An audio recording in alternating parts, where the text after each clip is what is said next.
Canada is a country rooted in the rule of law, and the protection of our citizens is paramount.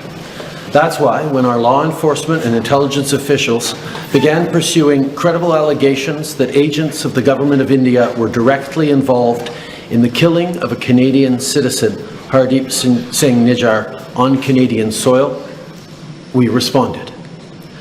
Nous avons partagé nos inquiétudes avec le gouvernement de l'Inde et lui avons demandé de travailler avec nous pour faire la lumière sur cet important enjeu. En même temps, les services de police et les organismes de sécurité ont utilisé tous leurs outils pour assurer la sécurité des Canadiens. Aujourd'hui, étant donné les nouvelles preuves présentées par la GRC, nous prenons des mesures additionnelles pour protéger les Canadiens. As the RCMP Commissioner stated earlier, they have clear and compelling evidence that agents of the Government of India have engaged in and continue to engage in activities that pose a significant threat to public safety. This includes clandestine information gathering techniques, coercive behavior targeting South Asian Canadians, and involvement in over a dozen threatening and violent acts, including murder. This is unacceptable. While attempts have been made by the RCMP and national security officials to work with the Government of India and Indian law enforcement counterparts on this matter, they have been repeatedly refused. This is why, this weekend, Canadian officials took an extraordinary step. They met with Indian officials to share RCMP evidence which concluded 6 agents of the Government of India are persons of interest in criminal activities. And despite repeated requests to the Government of India, it has decided not to cooperate. Étant donné le fait que le gouvernement de l'Inde refuse toujours de coopérer, ma collègue, la ministre Joly, n'avait qu'un seul choix. Aujourd'hui, elle a émis un avis d'expulsion pour ces 6 individus. Ils doivent quitter le Canada. Ils ne seront plus en mesure d'agir à titre de diplomate au Canada, ni d'entrer à nouveau au Canada, peu importe la raison. Let me be clear. The evidence brought to light by the RCMP cannot be ignored. It leads to one conclusion. It is necessary to disrupt the criminal activities that continue to pose a threat to public safety in Canada. That is why we acted. Because we will always, first and foremost, stand for the rights of Canadians to feel safe and secure in their own country.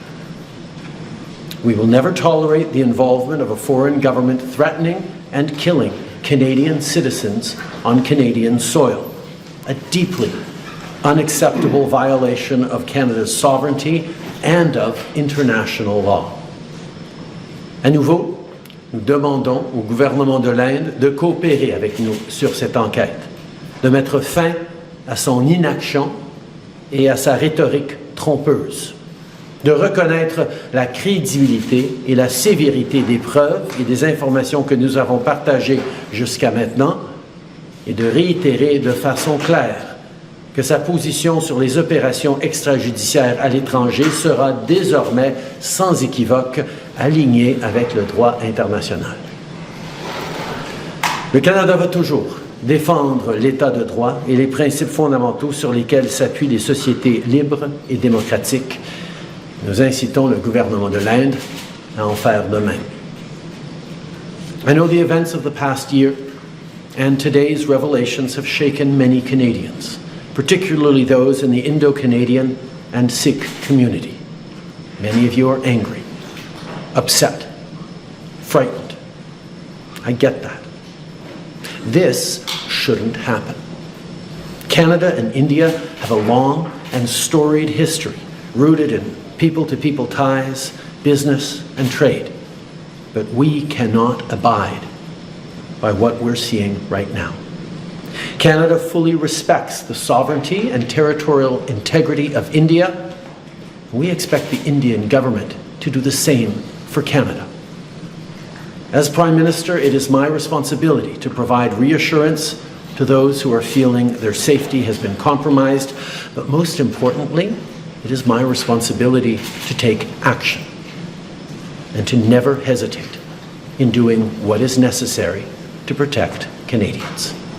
That is precisely what we are doing today. I'll now turn it over to Minister LeBlanc to provide additional details on these developments. Dominic. Thank you very much, Prime Minister. Bonjour à tous. Les graves conclusions présentées aujourd'hui par le commissaire de la GRC sont le résultat de plusieurs mois d'enquête et de travail acharné, évidemment de la part de la GRC, c'est sûr, mais en collaboration avec des corps de police partout au pays, dans des grandes villes comme Toronto, Surrey, Edmonton, partout au Canada, et des corps de police provinciaux aussi. J'aimerais remercier tous ceux et celles qui ont joué un rôle dans cette enquête tellement complexe.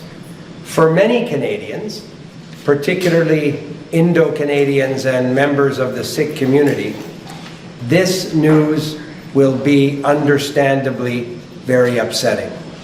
The actions that are alleged to have taken place on Canadian soil are indeed a grave violation of our sovereignty and of Canada's rule of law. But I also hope that Canadians find relief in knowing that our law enforcement and national security agencies are working to keep them safe and to hold to account those who seek to harm Canadians. I strongly encourage all Canadians, and in particular leaders in the South Asian and particularly the Sikh communities, to continue to work with law enforcement officials. For generations, people from every corner of the globe have come to Canada seeking a better life, precisely because they felt that the Canadian government would duly fulfill one of our most fundamental duties, to keep them safe. And our law enforcement agencies work every day to uphold that promise, and I once again want to thank the RCMP and their law enforcement partners for their important work in this matter. Je vais maintenant passer la parole à ma collègue, la ministre des Affaires étrangères, qui pourra vous en dire plus sur les actions que le Canada a prises en réponse à ces conclusions. Alors, Mélanie, à toi la parole. Pardon. Merci, Dominic. So, as I've said from the beginning, a year ago, we have three clear priorities when it comes to these incidents targeting Canadian citizens. First, we will seek the truth, that the police force are allowed to carry out their work and hold those responsible to account. Second, of course, to protect Canadian safety, and thirdly, to defend Canada's sovereignty. Based on information provided to Global Affairs Canada by the RCMP, we formally requested that India waive diplomatic immunity for 6 individuals based here in Canada, and for India to cooperate in the investigation. This was done so that these individuals could be questioned in relation to the ongoing RCMP investigation into a number of violent incidents targeting members of the South Asian community, particularly the Sikh community, in many cities across the country. And you heard the Minister of Public Safety, my dear colleague and friend Dom LeBlanc, mentioning different cities across the country. Regrettably, as India did not agree, and given the ongoing public safety concerns for Canadians, Canada served notices of expulsions to 6 diplomats and consular officials early this morning. Subsequent to those notices, India announced it would withdraw its officials. To be clear, we're not seeking diplomatic confrontation with India, but we will not sit quietly as agents of any country are linked to efforts to threaten, harass, or even kill Canadians, period. Canada is guided by the rule of law. We follow the Vienna Convention at all times, and we expect, of course, India to do the same as well. We will always continue to ask for India's cooperation to the investigation, I did so formally again by being in contact with the Foreign Minister of India, Foreign Minister Jaishankar, earlier today. And I've been also in contact with all my counterparts from the Five Eyes, so Foreign Minister Lamy from the UK, Secretary of State Blinken from the US, Penny Wong, also the Minister of Foreign Affairs from Australia, and Winston Peters, who's the Minister of Foreign Affairs of New Zealand. Comme je l'ai dit depuis le début, nous avons 3 priorités claires en ce qui concerne les incidents visant des citoyens canadiens. Le premier, la recherche de la vérité, afin que les forces de l'ordre soient en mesure d'accomplir leur travail et de s'assurer de demander, dans le fond, des comptes aux responsables. Deuxièmement, protéger les Canadiens. Et troisièmement, défendre la souveraineté du Canada. Sur la base des informations fournies à Affaires mondiales Canada par la GRC, nous avons officiellement demandé à l'Inde de lever l'immunité diplomatique de 6 personnes basées au Canada, ainsi que de coopérer pleinement à l'enquête. Cette demande a été faite afin que ces personnes puissent être interrogées dans le cadre de l'enquête en cours de la GRC sur un certain nombre d'incidents violents visant des membres de la communauté sud-asiatique au Canada, en particulier la communauté Sikh. Malheureusement, puisque l'Inde a refusé de coopérer et compte tenu des risques pour la sécurité des Canadiens, nous avons, tôt ce matin, signé des avis d'expulsion à 6 diplomates et agents consulaires basés au Canada. Et à la suite de ces avis, l'Inde a annoncé qu'elle retirait ses diplomates. Pour être clair, nous ne cherchons pas la confrontation diplomatique avec l'Inde, mais nous ne resterons pas silencieux devant des informations que des agents de quelque pays que ce soit soient liés à des efforts visant à menacer, à harceler, voire même à tuer des Canadiens, point final. Le Canada est guidé par l'État de droit. Bien entendu, on va continuer de respecter en tout temps la Convention de Vienne et nous attendons à ce que l'Inde fasse de même. Nous allons toujours continuer de demander à ce que l'Inde coopère avec l'enquête. Et j'ai été en contact avec le ministre des Affaires étrangères de l'Inde, mon homologue, le ministre Jaishankar, à ce sujet plus tôt aujourd'hui. Et j'ai été également en communication avec les ministres des 5 Five Eyes, donc les ministres britanniques, américains, australiens et néo-zélandais. Merci beaucoup. Thank you. First question, Melanie Murphy. Bonjour, M. Trudeau. En marge du sommet au Laos, la semaine dernière, vous avez rencontré le Premier ministre Modi. On comprend que sur le coup, vous n'étiez pas autorisé à aller dans le détail. Est-ce que vous pouvez aller dans le détail de ce que vous lui avez dit et de sa réaction à lui? Quand j'ai parlé au Premier ministre Modi au Laos il y a quelques jours, j'ai souligné à quel point la rencontre au Singapour de nos conseillers en sécurité nationale était importante et devait être prise au sérieux. Il a exprimé qu'il était au courant de cette rencontre, qu'ils allaient nous entendre à ce moment-là. When I spoke with Prime Minister Modi at the end of last week, I highlighted how incredibly important the meeting between our national security advisors in Singapore this weekend was going to be. He told me that he was aware of that meeting. I impressed upon him that it needed to be taken very, very seriously. Ce matin, la GRC en conférence de presse parlait d'extorsion, d'homicide. Vous l'avez mentionné, vous aussi. C'est des choses, des accusations qui évoquent davantage un régime autocrate, donc des dictatures. Qu'est-ce que ça dit sur l'Inde, le fait qu'il soit soupçonné de tout ça? Je crois que l'Inde fait une erreur monumentale en choisissant d'utiliser leurs diplomates et le crime organisé pour attaquer les Canadiens, pour venir faire sentir les Canadiens pas en sécurité ici chez eux, et encore plus pour créer des actes de violence et même des homicides. C'est inacceptable. Et notre but aujourd'hui, le but de la GRC, ça a été de venir empêcher ce processus par lequel les diplomates prenaient des informations sur les Canadiens, qui passaient ensuite à du crime organisé pour s'attaquer aux Canadiens.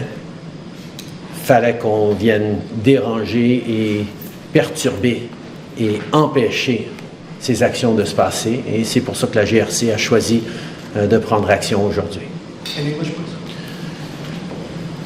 I think it is obvious that the government of India made a fundamental error in thinking that they could engage in supporting criminal activity against Canadians here on Canadian soil, whether it be murders or extortion or other violent acts. It is absolutely unacceptable for any country, any democracy that upholds the rule of law. That is why we have taken such significant measures, why the RCMP chose to come out today and disrupt the pattern of Indian diplomats collecting through questionable and illegal means information on Canadian citizens that were then fed to criminal organizations that would then take violent actions from extortion to murder against Canadians. No country, particularly not a democracy that upholds the rule of law, can accept this fundamental violation of its sovereignty.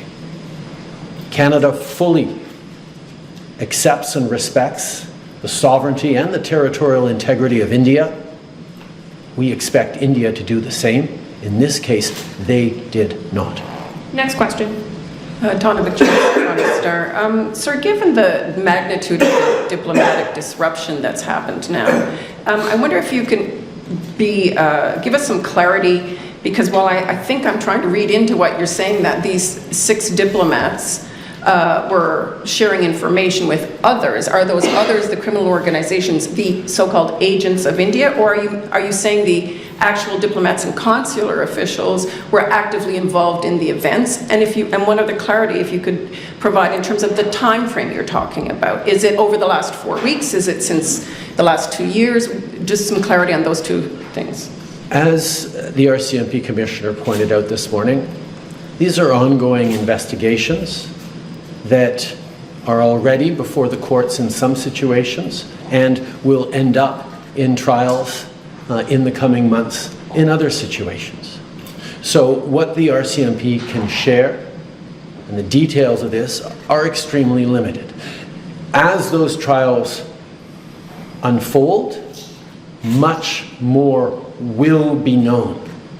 The decision to inform Canadians right now by the RCMP is aimed at keeping Canadians safe, at disrupting this pattern of behavior that these Indian diplomats have been involved in, and ensuring that Canadians can feel safer, knowing that the RCMP is extremely active in these investigations and in following up on these criminal activities. So again, around the diplomatic sort of explosion now we've seen in your relationships, your government's reached out to the Five Eyes allies. What pledge of support have you gotten from each of those? Are they backing you up in these claims? And what repercussions do you expect? Well, first of all, let's highlight that none of us want to be in this situation. This is not a choice that Canada made to create a chill in Canada-India relations. India is an important democracy, is a country with which we have deep historical people-to-people business ties, at a time where the instability around geopolitics mean democracies have to stick together. That is why when we started to understand through intelligence agencies that India was possibly, if not probably, behind Nijjar's killing, the killing of a Canadian on Canadian soil last summer, our first choice, our first actions were to reach out, yes, to our Five Eyes partners, but also to the government of India, to say, we know this has happened. Work with us to fix this. We don't want to be having this fight, but obviously the killing of a Canadian on Canadian soil is not something that we can ignore as a country. So every step of the way, we have apprised India of what we know. I've spoken directly with Prime Minister Modi. We have engaged with intelligence counterparts. And unfortunately, every step of the way, both after I made the statement in the House of Commons last September and till now, the response of the Indian government has been to deny, to obfuscate, to attack me personally and the integrity of the Government of Canada and its officials and its police agencies. And we have simply said, we're going to allow our agencies to do the work, particularly to move from intelligence collection from agencies to police investigations that result in arrests, trials, and consequences within a rigorous and robust and independent judicial system. That has been our approach every step of the way. And indeed, over this past week, when the RCMP reached out to its law enforcement counterparts in India, there was a path where we could have worked together to ensure accountability and changes and steps that would have resulted in keeping Canadians safe, because that is our top priority. India, the Indian government, rejected those advances, rejected our attempts to find some way through this.